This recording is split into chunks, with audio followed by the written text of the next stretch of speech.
وہ ملک جس کو اسلام کے نام پر لیا، سود کا دھندا یہاں بھی جاری، بے حیائی کا طوفان یہاں بھی جاری، شریعت کی سزا یہاں پر نافذ نہیں، شریعت کے کئی احکامات سے متصادم قوانین ہمارے آئین کے اندر موجود ہیں۔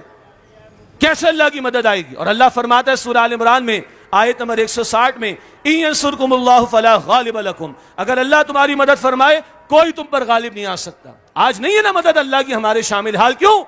اللہ کا دین ہماری پرائرٹی نہیں، اللہ کا دین ہماری ترجیح نہیں، اور جب تک دین ترجیح نہیں بنے گا اللہ کی رحمت متوجہ نہیں ہوگی۔ پھر آج ہم کشمیر کو روئیں گے، فلسطین کو روئیں گے، بوسنیا کو روئیں گے، چیچنیا کو روئیں گے، اس ملک پاکستان کو روئیں گے۔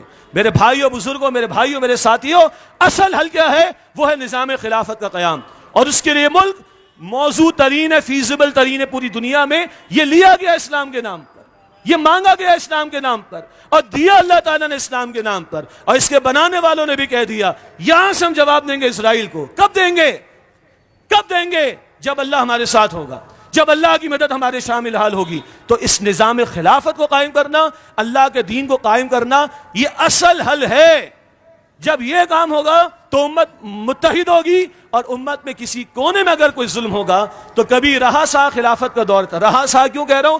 آئیڈیل نہیں، مگر حجاج بن یوسف نے بھی محمد بن قاسم کو بھیجا رحمت اللہ علیہ ایک عورت کی فریاد پر۔ تو جب نظام خلافت قائم ہوتا ہے پھر جلسے جلوس نہیں ہوتے، پھر ٹی بورڈز لے کر کھڑے نہیں ہوتے، پھر احتجاج نہیں ہوتا، پھر تلوار فیصلہ کرتی ہے، پھر ظالموں کی آنکھوں میں آنکھیں ڈال کر بات کی جاتی ہے۔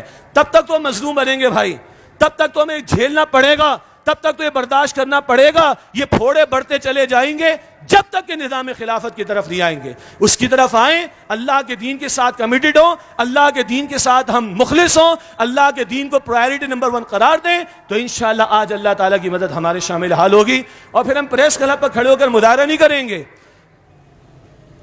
پھر انشاءاللہ تعالیٰ یہ ٹیکنالوجی اللہ نے ایٹمی ٹیکنالوجی کائے کے لیے دی؟ سجانے کے لیے دی۔ یہ میزائل ٹیکنالوجی کیا کچھ خاص پلیسز کے اوپر اسٹور کرنے کے لیے دی؟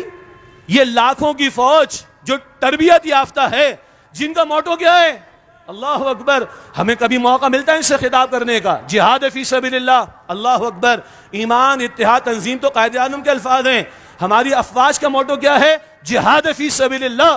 تو جب نظام خلافت کا قائم ہوگا، اللہ کے کلمے کی سربلندی ہوگی، تو یہ ساری ٹیکنالوجی، یہ ساری ریسورسز، یہ ساری افواج پھر اللہ کے کلمے کی سربلندی کے لیے اور مظلوم کی داد رسی کے لیے اور ظلم کے خاتمے کے لیے استعمال ہوگی۔ آج اگر دنیا ویپنز آف ماس ڈسٹرکشن کے نام پر عراق میں ہمارے 10 لاکھ بھائیوں کو شہید کرنے کی اجازت دیتی ہے UN کے ذریعے، آج اگر دنیا امریکہ بدماش کو 50 ملکوں کے ساتھ ٹوئن ٹاورز کا بہانہ بنا کر افغانستان میں انویژن کی اجازت دیتی ہے، اگر ظلم کی اجازت ان ظالموں نے دی ہے، تو آپ کا اور میرا رب ظلم کے خاتمے کے لیے اور مظلوم کی داد رسی کے لیے اور عدل کے نفاذ کے لیے اور اس کے کلمے کی سربلندی کے لیے قتال فی سبیل اللہ کا حکم بھی دیتا ہے۔ اللہ تعالی ہمیں بھی غیرت دے، ہمارے عوام کو بھی دے، ہمارے حکمرانوں کو بھی دے، ہماری افواج کو بھی دے، ہمارے اور صاحب اختیار ذمہ داران کو بھی، ہم سب کو دینی غیرت عطا فرمائے، اور اللہ اپنے دین کے ساتھ کمیٹڈ فرما دے،